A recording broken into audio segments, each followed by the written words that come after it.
میتپد دل در برم، میبرد نام تو را، بیند در هر غنچه روی گلفام تو را،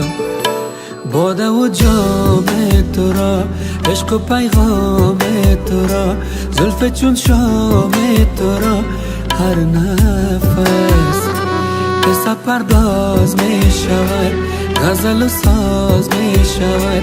شور و آواز می شود، گشته دل عاشقت.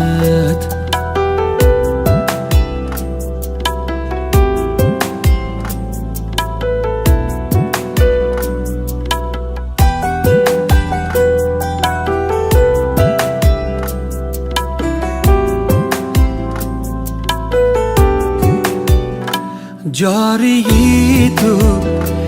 در روان، گل لبخند بر لبان، آبی عشق تو را می سراید آسمان، عطر بارانی رنگین کمانی، گرمی جانی گشته دل عاشقت.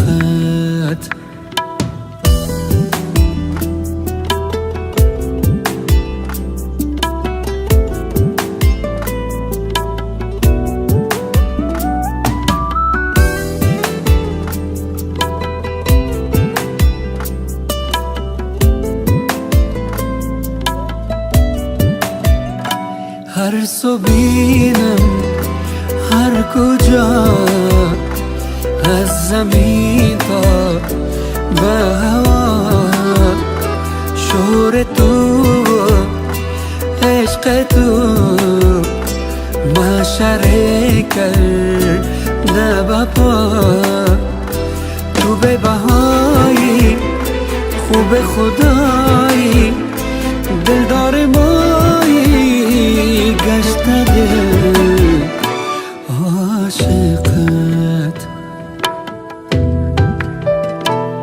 میتپد دل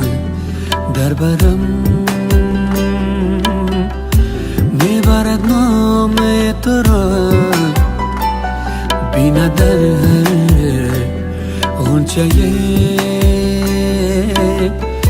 روی گلفام تو را، باده و جام تو را، عشق و پیغام تو را، زلف چون شام تو را، هر نفس قصه پرداز می شود، غزل و ساز می شود، شور و آواز می شود، گشته دل عاشقت.